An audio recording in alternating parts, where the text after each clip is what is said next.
So hello everyone, welcome back to my channel.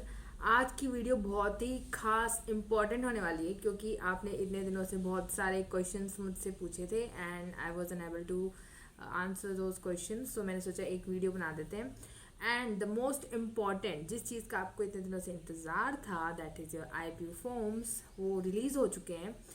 But big sorry from my side because forms तो बहुत पहले release हो गए थे, बट मैंने चेक किया था बट मुझे पता नहीं चला था।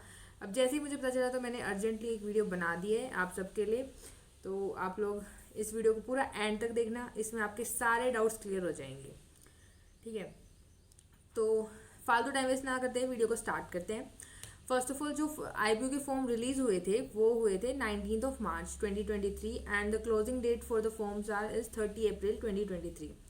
IPU जो है वो MBBS के लिए नहीं, बहुत सारे जो अलग कोर्सेज हैं उनके लिए भी एडमिशन करवाता है। तो उन सबका एक ही कॉमन रजिस्ट्रेशन होता है। मतलब first you have to do a common registration, then further आपको जिस कोर्स के लिए अप्लाई करना है आप उस कोर्स के लिए एडमिशन ले सकते हैं। तो यहाँ पे बात हो रही है मेनली MBBS स्टूडेंट्स के लिए। तो उनके लिए मैं बता रही हूँ, जो फॉर्म स्टार्ट हुए थे वो 19 मार्च से स्टार्ट हुए थे। IPU का जो ब्रोचर है वो रिलीज हो चुका है, उसके अंदर ये इन्फॉर्मेशन गिवन है, मैं उसी में से आपको बता रही हूँ। 19 मार्च को रिलीज हुए एंड 30 अप्रैल को लास्ट क्लोजिंग डेट है। ठीक है, and online registration followed by submission of online application form along with the payment of registration fees. Registration fees जो है वो 1500 रुपीज़ है। पिछली बार कम थी, इस बार ज़्यादा है, थोड़ी बढ़ा दी है। वो है 19 मार्च से 30 अप्रैल तक आप कभी भी फिल कर सकते हैं। फॉर्म फिल करने का बेस्ट एक मेथड मैं आपको बता दूं कि लास्ट मोमेंट के लिए फॉर्म फिलिंग के काम को मत रखिए, क्योंकि लास्ट में जो साइट्स जो होती है वो हैंग हो जाती हैं, आप अपना फॉर्म फिल नहीं कर पाएंगे। तो जितना हो सके आप पहले ही अपना फॉर्म फिल कर दें, लास्ट के चक्कर में मत रखिएगा इस काम को।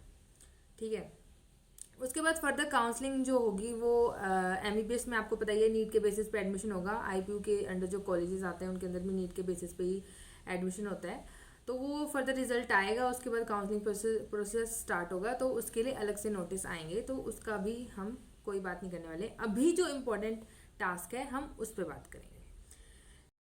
नेक्स्ट हम बात करते हैं कॉलेजेस, कौन कौन से कॉलेजेस IPU यूनिवर्सिटी के अंदर आते हैं। तो इंद्रप्रस्थ यूनिवर्सिटी के अंदर 5 कॉलेजेस आते हैं जो MBBS के अंडर एडमिशन करवाते हैं MBBS कोर्स के लिए। ओके, तो first of all we would like to talk about our main, that is Army College of Medical Sciences near Base Hospital, Delhi Cantt, New Delhi, जो MBBS के अंदर 100 सीट्स इनटेक करता है। ठीक है, और इसका रजिस्ट्रेशन भी IPU यूनिवर्सिटी के अंडर होगा। नीट के मार्क्स के बेसिस पे इसका काउंसलिंग होगा, और वो IPU जो है वो इटसेल्फ इसकी काउंसलिंग करवाता है। हम all India ranking, all India counselling के लिए इसके लिए नहीं जाते, क्योंकि IPU अपना सेल्फ इसका काउंसलिंग करवाता है। Then next comes is doctor Baba Saheb Ambedkar Hospital Medical College, जो 125 सीट्स को इनटेक करता है। इसका मैं बता दूं, इसका रजिस्ट्रेशन तो IPU करवाएगा। फिलहाल जो बेसिक रजिस्ट्रेशन है वो तो आपको करना ही पड़ेगा। जो फर्स्ट अभी रजिस्ट्रेशन जो फॉर्म रिलीज हुए हैं वो आपको फिल करने पड़ेंगे। And this registration is for you enter in the counselling process, means you are applicable to NEET के बेसिस, नीट के स्कोर के बेसिस पर भी होगा, बट अगर आप इसमें रजिस्टर ही नहीं करेंगे तो you are not valid to participate in the counselling further after the declaration of result. तो आपको रजिस्ट्रेशन ये करना पड़ेगा। बाकी इसकी जो काउंसलिंग है वो नीट का रिजल्ट आने के बाद ऑल इंडिया जो है वो खुद करवाते हैं। 85% सीट्स एंड 15% सीट्स इसके रेशियो पे होते हैं। 15% seats are for all India and 85% for Delhi quota, means Delhi region state quota जिसके अंदर आता है। ठीक है, इसके अंदर 125 सीट्स ये इनटेक करता है, ये मैंने आपको बता दिया है। Next college is NDMC medical college eight Hindu Rao hospital Delhi. ये 60 सीट्स का इनटेक करवाता है MBBS के लिए। ओके, ये भी सेम जैसे मैंने बताया डॉक्टर बाबा साहेब अम्बेडकर जो है, रजिस्ट्रेशन आपको करवाना पड़ेगा, बट इसकी काउंसलिंग भी है, वो कौन करवाता है, ऑल इंडिया के थ्रू ही होती है, and that is on the 15% and 85% ratio. Okay, वो होगी। Then comes the VMMC, Vardhman Mahavir Medical College. इसके अंदर भी सेम 170 सीट्स इसका इनटेक है and 85% and 15% all India quota वाला जो सेम रेशियो इसके अंदर भी एप्लीकेबल होगा। इसकी जो काउंसलिंग है वो ही ऑल इंडिया के थ्रू एंड देन स्टेट वाला उसके थ्रू होगी। नॉट जस्ट आपको इस यूनिवर्सिटी में इसका रजिस्टर करना पड़ेगा। काउंसलिंग आपकी नीट के रिजल्ट आने के बाद ऑल इंडिया के थ्रू होती है। Okay, then the fifth college I would like to tell you that is Atal Bihari Vajpayee Institute of Medical Science, जिस जो डॉक्टर राम मनोहर लोहिया हॉस्पिटल इसके कोऑर्डिनेशन में है एंड 100 सीट्स का इनटेक इसमें इस कॉलेज में होता है। ठीक है, तो ये थे 5 colleges. Now the first and the foremost priority जो वीडियो में जिसके लिए वीडियो है वो है ACMS कॉलेज के रिगार्डिंग। मैंने इस वीडियो स्पेशली उन स्टूडेंट्स के लिए बनाई है जो ACMS में एडमिशन लेना चाहते हैं। तो इसका बेसिक रजिस्ट्रेशन ACMS के लिए तो है ही, बट इसका बेसिक रजिस्ट्रेशन जो आपको करवाना पड़ेगा, मतलब किसी भी कॉलेज में एडमिशन लेने के लिए, चाहे वो NDMC हो, चाहे वो VMMC हो, चाहे वो डॉक्टर बाबा साहेब अम्बेडकर वाला कॉलेज हो या फिर कोई भी हो, तो इन सभी कॉलेजेस में आपको एडमिशन लेने के लिए आपको जो बेसिक रजिस्ट्रेशन करना है उसके लिए क्या क्या रिक्वायर्ड है मैं आपको वो एक बार फटाफट ब्रीफ आइडिया दे देती हूँ। इनके अंदर MBBS, BMS, BHMS इन सब कोर्सेज के अंदर इनका एडमिशन होता है। सर्टिफिकेट आपको कौन कौन से डॉक्यूमेंट्स चाहिए उसके लिए मैं आपको बता दूँ। 10+2 और इक्विवेलेंट एग्जामिनेशन का सर्टिफिकेट होना चाहिए। Then certificate for high school और higher secondary examination showing his और हर डेट ऑफ बर्थ, मतलब सर्टिफिकेट के अंदर आपका डेट ऑफ बर्थ होना चाहिए। एंड ऑल्सो दोनों सर्टिफिकेट्स मीन्स 10th की सर्टिफिकेट एंड 12th की सर्टिफिकेट, दोनों सर्टिफिकेट्स में आपका जो डेट ऑफ बर्थ है वो सेम होना चाहिए। देन सर्टिफिकेट मार्कशीट जो 12th की है उसके अंदर मिनिमम स्कोर 50% मार्क्स स्कोर होने चाहिए। इफ अगर 50% से कम हुए then you are not eligible for further counselling और दिस रजिस्ट्रेशन। ओके, तो 50% होने ही चाहिए and 40% for SC/ST candidates means general and OBC 50% चाहिए and SC/ST 40% is required must. Aggregate in physics, chemistry and biology means overall in सब का मिला के and pass in the subject of English that is core और elective और functional, इनके अंदर pass होना चाहिए। नीट स्कोर कार्ड रिक्वायर्ड रहेगा, बट एज यू नो अभी तक नीट का एग्जाम हुआ नहीं है, तो उसका एक ऑप्शनल में आ सकता है। फॉर्म भरते टाइम आप देखेंगे तो उसका एक ऑप्शनल आएगा, देख लेना, वो चेक कर लेना। Then migration certificate, transfer certificate, migration या ट्रांसफर सर्टिफिकेट जो भी आपके स्कूल से जो मिलता है या फिर यूनिवर्सिटी या बोर्ड लास्ट अटेंडेड, जो आपने लास्ट स्कूल या कॉलेज अटेंड किया था वहाँ से आपको माइग्रेशन सर्टिफिकेट या फिर ट्रांसफर सर्टिफिकेट बनता है, वो होना चाहिए, उसको भी आपको अपलोड करना है। Then certificate from the prescribed authority showing that he/she belongs to scheduled caste. If you belong to scheduled caste, scheduled tribe और OBC category, then आपको इन सब के लिए भी डॉक्यूमेंट्स चाहिए जिसकी ओरिजिनल सर्टिफिकेट होनी चाहिए। And I would like to say you that इन सर्टिफिकेट्स को आप फ्रेशली बनवाना मीन्स अगर अभी इस साल की बनी हुई है तो वेल एंड गुड, और अगर अभी नहीं बनी है और बन के आ सकती है तो आप अभी बनवा ले, वरना अभी आप पुरानी वाली अपलोड कर सकते हैं।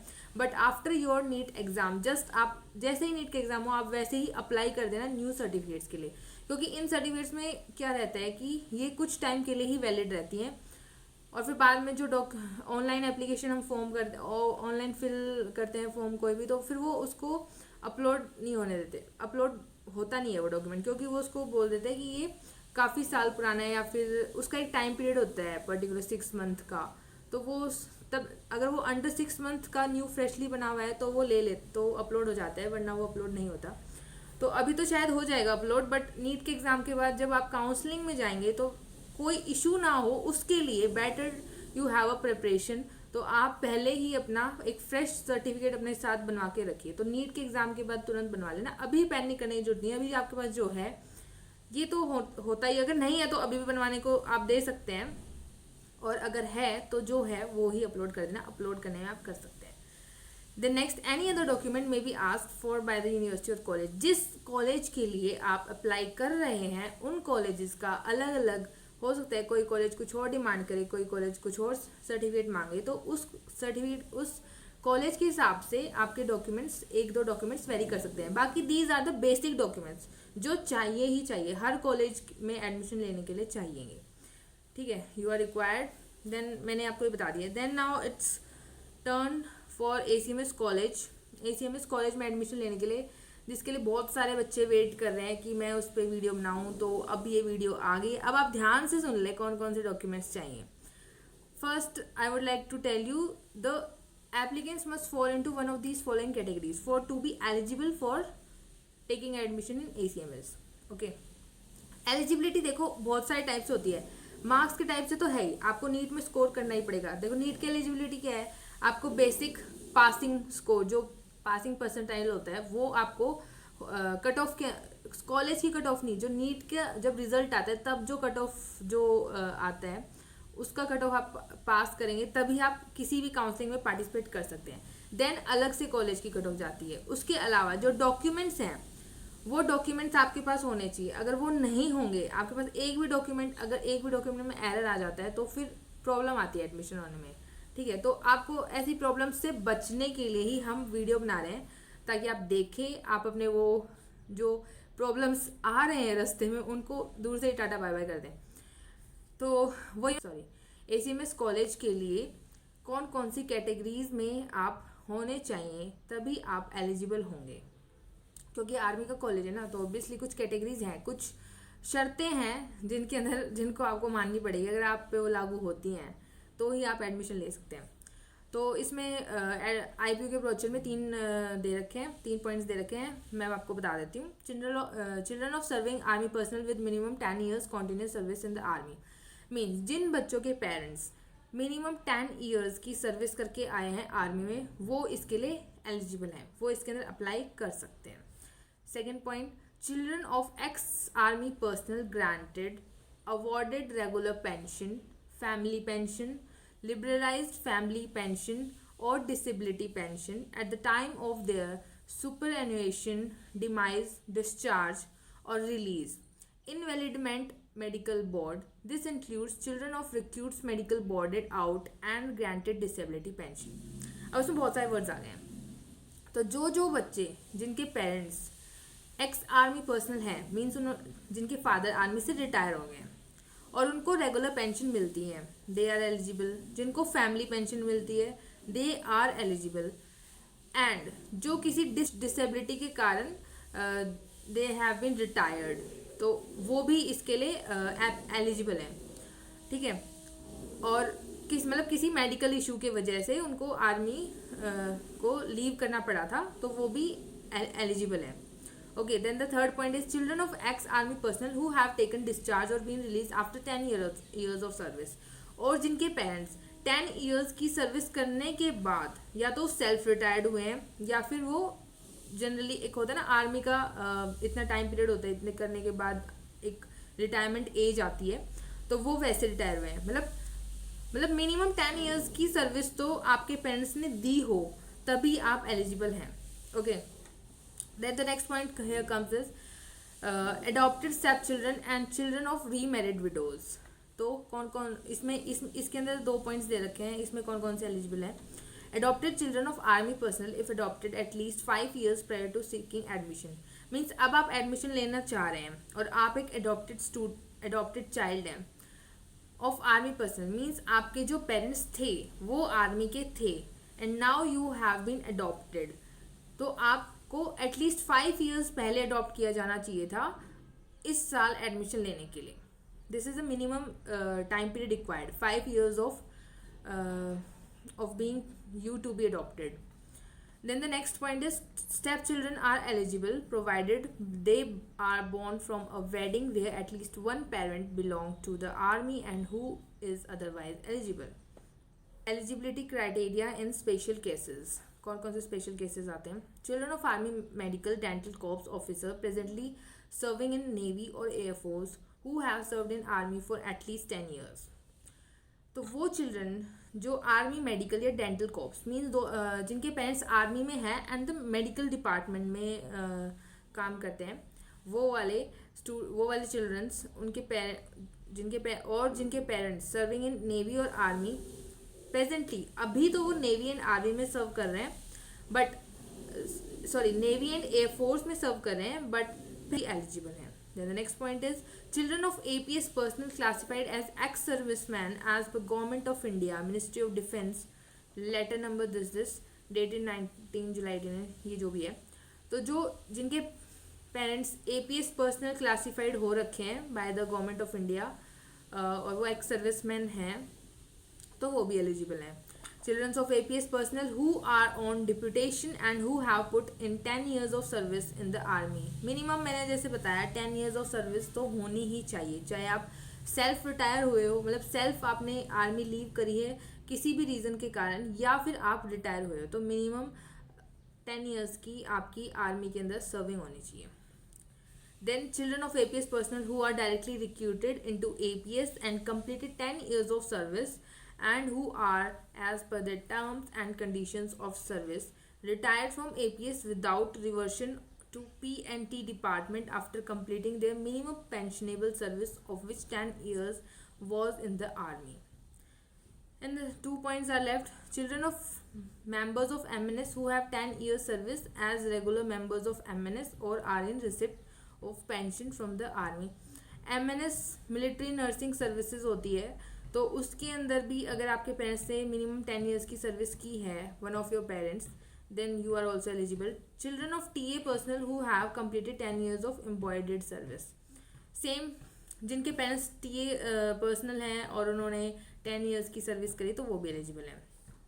Now what comes next, what are the documents you are required for ACMS admission. So it is responsive के लिए उसके बारे में आपको बता देती हूँ. तो डॉक्यूमेंट्स आपका कोई भी फ्रॉड नहीं होना चाहिए, क्योंकि आप एक बार फ्रॉड डॉक्यूमेंट अपलोड तो कर सकते हैं, बट आपको फर्दर आगे जाके काउंसलिंग के टाइम पे दिक्कत आएगी, क्योंकि वो पूरा डॉक्यूमेंट्स चेक करते हैं प्रॉपरली. अगर कोई भी डॉक्यूमेंट में कुछ भी एरर निकला तो अगर आपको सीट अलॉट हो भी गई है तो भी आपको वो आपकी सीट ले लेंगे, आपको सीट नहीं मिलेगी, आपको एडमिशन नहीं मिलेगा. तो मेक श्योर कि आप जितने भी डॉक्यूमेंट्स अपलोड करें हो वो वैलिड हो और ओरिजिनल हो और कोई भी फ्रॉड ना हो उसके अंदर, क्योंकि you are only responsible for your own loss. ठीक है. देन एडिशनल डॉक्यूमेंट्स कौन कौन से चाहिए. फ़ोटो जो है वो आप अपनी बनवा लेना. मेक श्योर वाइट बैकग्राउंड होना चाहिए पीछे. एंड ऑल्सो अभी आपने नीट का फॉर्म भरवाया होगा तो उसके लिए बनवाई होगी, तो मेक श्योर कि आप फ़ोटो सेम ही रखें. वैसे कोई इशू नहीं होगा अगर अलग अलग फ़ोटो भी रहेगी. आई मीन फॉर नीट के एग्ज़ाम के लिए आपने जो फ़ोटो यूज़ करी है आप वो वाली फ़ोटो जो एडमिट कार्ड आएगा उसके अंदर भी यूज़ करेंगे. एंड आप सेंटर पे एग्ज़ाम देने जाएंगे तो वहाँ पे भी 1-2 फ़ोटो रिक्वायर्ड होंगी, तो वहाँ पे भी वो वाली फ़ोटोज़ यूज़ करेंगे. तो वही फ़ोटो सेम आप जब काउंसलिंग के लिए आएंगे या फिर आप अभी फॉर्म भर रहे हैं ऑनलाइन, तो यहाँ पे भी आपको जो फ़ोटो अपलोड करनी है तो मेक श्योर आप वो ही फ़ोटो अपलोड करें. It's better. बट ऐसा कोई रूल तो नहीं है, but I would like to suggest you कि फ़ोटो सेम रखे तो बेटर होगा. बैकग्राउंड वाइट रखना फ़ोटो का. एंड अपना नाम भी लिखवा सकते हो फ़ोटो पे. एंड डेट ऑफ फ़ोटो, आपने कब फ़ोटो क्लिक करवाई है, तो फ़ोटो पुरानी ना हो. अब जैसे आपने नीट का फॉर्म भरा है तो उसमें जिस डेट ऑब्वियसली उसमें फ्रेश फ़ोटो मांगते हैं, फ़ोटो ज़्यादा पुरानी नहीं होनी चाहिए. तो आप जिस दिन फ़ोटो क्लिक करवा रहे हो उस दिन की अपनी डेट डलवा सकते हो उस फ़ोटो के अंदर. वही फ़ोटो आप IBU के फॉर्म फिलिंग में भी यूज़ कर सकते हैं. ठीक है. देन और काफ़ी फ़ोटोज़ क्लिक करवा लेना, क्योंकि फ़ोटोज़ बहुत ज़्यादा ज़रूरत होती हैं. ठीक है.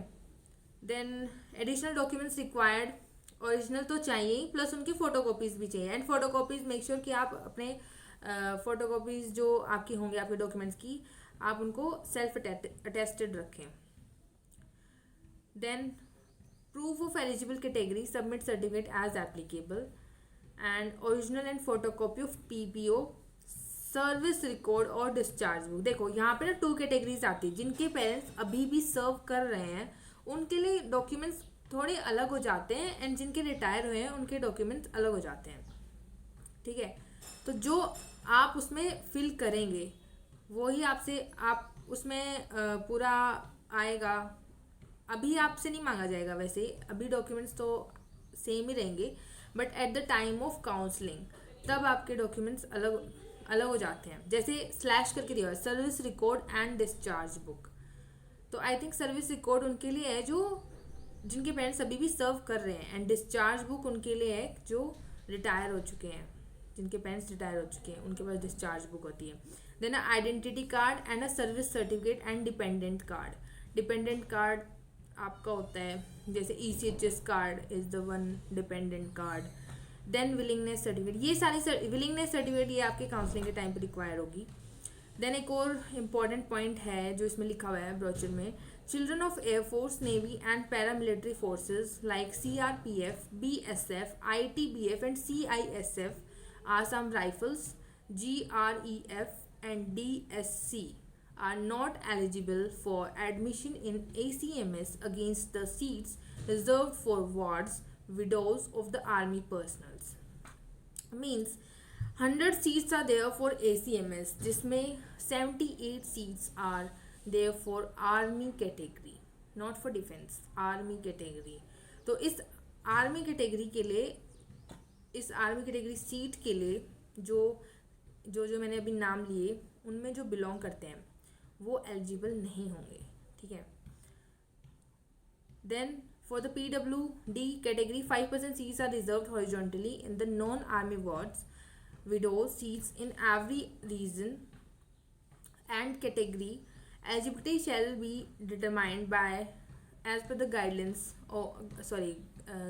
of Medical Council of India.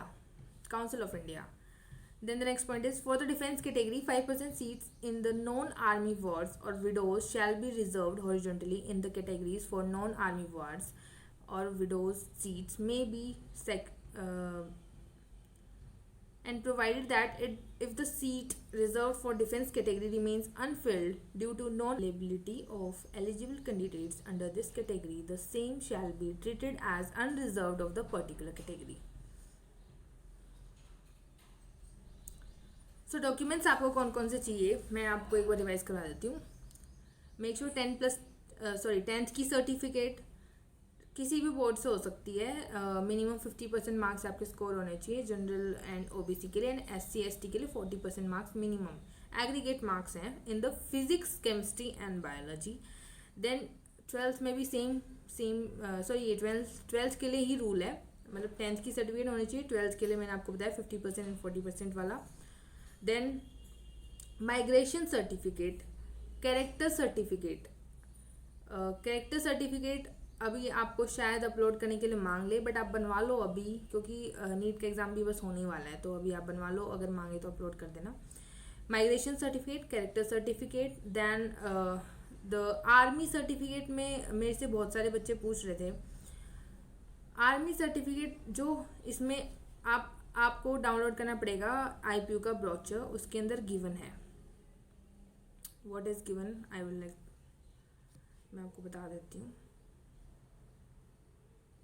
सबसे पहले डिफेंस कैटेगरी, तो उसमें पहले जब आप फॉर्म फिल करोगे तो उसके अंदर एक ऑप्शन आएगा कि आप किस चीज़ के लिए फिल कर रहे हो, कौन सी कैटेगरी के लिए फिल कर रहे हो, आर्मी कैटेगरी के लिए, डिफेंस कैटेगरी के लिए, उसमें येस नो करके ऑप्शन आता है। तो अगर आप डिफेंस कैटेगरी के लिए येस करते हैं तो डिफेंस कैटेगरी के लिए अपेंडिक्स 1 जो है वो ब्रोचर में गिवन है, उसकी एक पूरी सर्टिफिकेट है, आपको वो प्रिंट आउट निकलवा के उसमें जो डिटेल्स मांगी है वो डिटेल्स फिल करके आपका जो जिला सैनिक बोर्ड है आप वहाँ जाएंगे, वहाँ पे वो सर्टिफिकेट सबमिट करवाएंगे। साथ में अपने फादर के कुछ डॉक्यूमेंट्स भी आपको ले जाने पड़ेंगे फॉर द रिकग्निशन, ताकि वो वेरीफाई कर सकें कि yes you belong to this category. तो और उसको बनने में 2-3 दिन का भी टाइम लग सकता है, ये एरिया टू एरिया डिपेंड करता है, और वो एक दिन में भी बन सकती है। ऐसा जो उसमें कोई कुछ बड़ा काम है नहीं, वो एक दिन में बन जाती है सर्टिफिकेट नॉर्मली। बट तो आपको लेके क्या जाना है, आपको प्रिंट आउट निकलवाना है। मेक श्योर कि आप 2 प्रिंट आउट निकलवा लें, क्योंकि कई बार मेरे टाइम पे क्या हुआ था कि मैंने 2 प्रिंट आउट निकलवाए थे, तो वो क्या करते थे कि एक जो पूरा सर्टिफिकेट था वो अपने पास रख लेते थे एज अ प्रूफ कि इन फ्यूचर अगर कुछ हो जाए, तो अगर कुछ इंस्पेक्शन हो, पूछा जाए कि ये सर्टिफिकेट आपसे बनवाई, तो उनके पास एक एज अ प्रूफ वो रहता है कि यस ये सर्टिफिकेट उन्होंने बना के दी थी एंड उन्होंने ये सब चेक किया था, तो वो रखते हैं। तो 2-3 प्रिंट आउट निकलवा लेना, क्या फ़र्क पड़ता है, 2-3 प्रिंट आउट निकलवा लेना। डिफेंस कैटेगरी का मैंने बता ही दिया है। Then the next comes is appendix 2, उसके लिए फिजिकली हैंडीकैप्ड के लिए है ये सर्टिफिकेट। तो जो भी फिजिकली हैंडीकैप्ड स्टूडेंट्स हैं, चिल्ड्रंस हैं, उनके लिए है। तो जिस कॉलेज में भी आप अप्लाई करेंगे उसके अंदर फिजिकली हैंडीकैप्ड के लिए जो सीट्स रिजर्व्ड होंगी उसके लिए आपको ये प्रूफ मांगा जाएगा। तो ये सर्टिफिकेट आपको उसके लिए बनवानी पड़ेगी, ठीक है। देन नेक्स्ट आती है appendix 9A, the same for it is for ACMS college, ठीक है। और ये ACMS कॉलेज के लिए कौन से बच्चे इस सर्टिफिकेट को बनवाएंगे, वो है childrens of serving army personnel having 10 years continuous service in the army, retired and released or discharged after 10 years of service or granted awarded regularly family liberalized family and disability pension। किसी भी type की इन तीनों में से कोई भी pension मिल रही हो या फिर उनको अवार्ड गिवन हो आर्मी में, मिनिमम 10 years की सर्विस होनी चाहिए और right now they are taking pension, तो उनको अपेंडिक्स 9A के लिए वो एप्लीकेबल होंगे और उनको ये अपेंडिक्स 9A वाला ही फॉर्मेट बनवाना होगा। सेम प्रोसेस है जैसा मैंने बताया कि डिफेंस सर्टिफिकेट जैसे आपने बनवाई वैसे ही आपको इसको बनवाना है। इसके भी 2 प्रिंट आउट्स निकलवा के लेके जाना, 2 3 4 जितने भी निकलवाओ निकलवा लेना, एंड वो वहीं पे ही बनेगी। जिला सैनिक बोर्ड में आपको जाना होगा, वहाँ पे अपना पूरा डिटेल्स फिल करके दो। आपको जो जो डॉक्यूमेंट्स चाहिए उनकी वो फोटो कॉपी भी मांगते हैं, जैसे डिस्चार्ज बुक हो गया तो उसकी एक फ़ोटो कॉपी उनको चाहिए होती है, तो वो और ओरिजिनल डॉक्यूमेंट्स भी साथ लेके जाना। ये भी 1 दिन में बन जाएगी, आप इसको बनवाएं और अपलोड करें। देन अपेंडिक्स 9B किन किन के लिए एप्लीकेबल है मैं रीड कर देती हूँ। Step children of army personnel who were born from wedlock where at least one parent belong to army, adopted children of army personnel who have been adopted at least 5 years prior to the commencement of course, means you are taking admission in this year, then you have been adopted at least 5 years before this year, ठीक है। Then ये हो गया appendix 9B उनके लिए। Appendix 9C for the childrens of army medical, जिनके parents army में हैं but in the medical department, medical corps में आते हैं, डेंटल कॉर्प्स में आते हैं, and air force, navy and MNS, APS and TA personnels, ठीक है, ठीक है। ये हो गया अपेंडिक्स 9C। देन अपेंडिक्स 10 ये भी आपको चाहिएगा क्योंकि you are undertaking your reserved category, तो उसके लिए प्रूफ है। तो undertaking from the candidates who are seeking admission against the seat in any reserved category, किसी भी रिजर्व्ड कैटेगरी में एडमिशन लेने के लिए आपको ये एक सर्टिफिकेट देनी होगी कि आप उसको मान रहे हो, वो आपका प्रूफ है। आप उसको करेक्शन कर मतलब आप उसको बता रहे हो कि मैं इस कैटेगरी के लिए एप्लीकेबल हूँ, और इन फ्यूचर अगर ये फ्रॉड पाया गया तो उसका वन एंड ओनली अगर कोई रेस्पॉन्सिबल होगा तो वो आप ही होंगे, ठीक है। देन इसके बाद अपेंडिक्स 11 जो है वो विड्रॉल के लिए, तो इसके बारे में अभी हम बात नहीं करने वाले। तो अभी ये ही सब सर्टिफिकेट चाहिए। 10th की सर्टिफिकेट, 12th की certificate, migration certificate, character certificate, and if you have taken drop then gap year certificate भी बनवा लेना, वो भी बन जाती। कोर्ट्स, मेरा जो सर्टिफिकेट बना था वो मेरा जो कोर्ट था वहाँ पे नियर बाय जो एरिया था वहाँ पे बना था। वो डोमिसाइल की रिक्वायरमेंट नहीं होती बट आपने नीट के लिए बनवाया है तो वो भी है आपके पास, तो अगर वो भी मांगे तो आप अपलोड कर सकते हैं, ओके। ओबीसी की सेट जैसे अब एक क्वेश्चन ये भी था, एक क्वेश्चन बहुत सारे बच्चों ने पूछा था यूट्यूब पे, मेरे कमेंट्स में पूछा था। उन्होंने पूछा था कि आप जनरल के हैं एंड आप EWS के हैं तो आप कौन सी कैटेगरी फिल करें। तो दोनों कैटेगरी आप फिल नहीं कर सकते, आपको एक ही कैटेगरी फिल करनी पड़ेगी, या तो आप जनरल फिल करें या फिर आप EWS फिल करें, ठीक है। आई थिंक ये वाले डाउट्स तो मैंने सारे क्लियर कर दिए हैं। तो कुछ क्वेश्चंस मेरे पास यूट्यूब पे कमेंट्स में डाले थे कुछ सब्सक्राइबर्स ने, तो मैं उन क्वेश्चंस के भी एक बार आंसर दे देती हूँ। तो श्वेता यादव ने क्वेश्चन पूछा था, दीदी क्या कैंसिल चेक लगाना ज़रूरी है क्या। तो कैंसिल चेक जो है वो अभी फॉर्म फिल करोगे ना आप, तब तो कोई रिक्वायरमेंट नहीं है। कैंसिल चेक की रिक्वायरमेंट तब होती है जब आप ऑफलाइन काउंसलिंग के लिए जाते हैं। तो जनरली ACMS की जो काउंसलिंग, फर्स्ट काउंसलिंग जो होती है वो ऑनलाइन होती है, एंड जो सेकेंड काउंसलिंग होती है वो ऑफलाइन होती है। तो उसके अंदर आपको कैंसिल चेक रिक्वायर होते हैं। फर्स्ट काउंसलिंग में ऐसे कोई रिक्वायरमेंट नहीं होता। मेरा अभी फर्स्ट काउंसलिंग मैंने लास्ट ईयर सेकेंड काउंसलिंग में पार्टिसिपेट किया था जो ऑफलाइन हुई थी, उसके अंदर मेरा सिलेक्शन हुआ नहीं था, बट उसमें कैंसिल चेक की रिक्वायरमेंट थी। बट इस साल मेरा फर्स्ट राउंड में ऑनलाइन काउंसलिंग जो हुई थी उसके अंदर सिलेक्शन हो गया था। तो जब मैं डॉक्यूमेंट्स वेरिफिकेशन के लिए आई थी तो उन्होंने डायरेक्ट फीस भरवाई थी और उनको ऐसा कोई रिक्वायरमेंट नहीं थी, क्योंकि जो फर्स्ट काउंसलिंग तो ऑनलाइन होती है और सेकंड जो होती है वो ऑफलाइन होती है और वो IPU के अंदर होती है, मतलब IPU यूनिवर्सिटी के अंदर होती है। ठीक है। The next question, how can I take admission in ACMS। पूरा वीडियो इसी के ऊपर था कि आप कैसे ले सकते हैं एडमिशन ACMS में। मैंने सारी एलिजिबिलिटी क्राइटेरियाज डिस्कस कर दिए हैं वीडियो में, आप पूरा वीडियो देखना।